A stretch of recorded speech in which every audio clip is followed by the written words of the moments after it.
जय गुरुदेव। सूत्र परिणाम एकत्वात् वस्तु तत्वम्।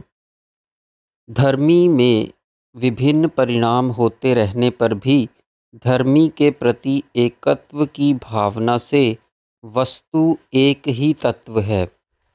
अब यहाँ आकर सूत्रकार थोड़ा और अधिक गहराई में उतर जाते हैं। वासना की व्यक्त तथा सूक्ष्म अवस्थाओं के विश्लेषण करने के उपरांत उनका यह समझाना है कि इन अवस्थाओं के आधारभूत तत्व एक ही वस्तु है। जैसे सोने से कंगन बनाए जाते हैं, कंगन को अंगूठियों में बदलवाया जा सकता है तो कंगन की अंगूठियां नहीं बनती, वरन सोना जो पहले कंगन के रूप में था अब अंगूठियों के रूप में आ गया है। इन्हीं अंगूठियों से सोने का हार बनवा लिया जाता है। बनवाने वाले का भाव सोने पर एक ही बना रहता है। उसकी दृष्टि में परिणाम गौण होता है तथा धर्मों के परिणाम का आधार धर्मी मुख्य। इसी प्रकार चित्त में संस्कार संचय होते हैं, वासना उदय होती है, वृत्तियाँ प्रस्फुटित होती हैं, किंतु ये सब एक ही तत्व शक्ति की ही विभिन्न क्रियाओं के रूप हैं। संस्कार का वासना में तथा वासना का वृत्ति में, वृत्ति का मानसिक संकल्प में, यह सब चित्त के आधार पर शक्ति की क्रियाएं हैं। वासना तथा संस्कार अनागत अवस्था से वर्तमान में आकर उदार हो जाते हैं। यह सभी चित्त का आधार तथा चेतन शक्ति की क्रियाशीलता के फलस्वरूप ही हैं। चित्त धर्मी में इस स्तर पर साधक एकत्व की भावना रखता है तथा उसके धर्मों को विभिन्न संस्कारों, वासनाओं तथा वृत्तियों को उभरते एवं तिरोहित होते देखता है। ये संस्कार तथा वासनाएं उसे चित्त पटल पर खेला जाने वाला एक नाटक सा दिखाई देता है। कोई अनागत अर्थात नेपथ्य से आ रहा है, कोई नेपथ्य में जा रहा है। जो सामने है वह वर्तमान में खेल दिख रहा है। चित्त रूपी रंगमंच यही है। प्रकाश रूपी चेतना भी एक ही है। नाटक को वह रंगमंच तथा प्रकाश से अलग देखता है। जिस प्रकार कंगन, हार, अंगूठियाँ आदि सोने रूपी पटल पर उभरती एवं विलीन होती रहती हैं, उसी प्रकार यह सारा नाटक भी चित्त के आधार पर होता है।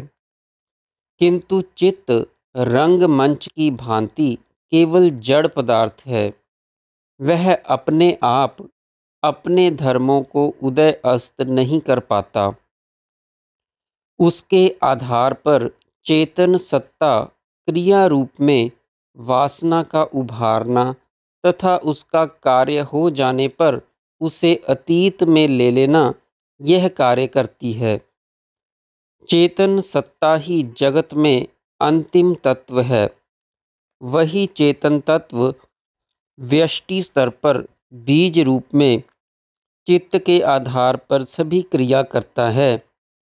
वही वस्तु है, बाकी अवस्तु। अब चित्त की बहिर्मुखता का विवेचन करते हैं। वस्तु साम्ये अपि चित्त भेदात् तयोः विभक्तः पंथाः। वस्तु के साम्यता होने पर भी चित्त भेद के कारण चित्त तथा वस्तु दोनों का अलग अलग मार्ग हो जाता है। जगत में किसी भी वस्तु का एक रूप स्थिर होते हुए भी वह कई चित्तों का एक साथ विषय बन सकती है।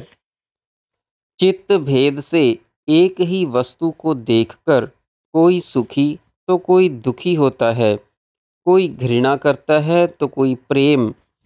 एक ही व्यक्ति किसी का पिता होता है, किसी का पुत्र, किसी का पति तो किसी का भाई। वही व्यक्ति किसी का मित्र होता है तो किसी का शत्रु।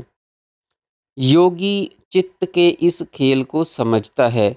बाहर जगत का नाटक ही चित्त में प्रतिबिंबित होता रहता है, उसे वह देखता रहता है। इस प्रतिबिंबित ज्ञान में भी तत्व अर्थात चेतन सत्ता को ही कारण देखता है। संस्कारों की रंगत के अनुसार ही जगत ज्ञान अंतर में प्रतिबिंबित होता है। जैसा चश्मा होता है वैसा ही दृश्य दिखाई देता है। इसलिए योगी अपने चित्त से यह संस्कार रूपी चश्मा भी उतार फेंकता है तथा जगत के यथार्थ रूप को देख लेता है। चित्त का भेद समाप्त होते ही जगत का नानात्व विलीन हो जाता है तथा उसका वास्तविक चेतन स्वरूप उसके समक्ष प्रकट हो जाता है। जय गुरुदेव।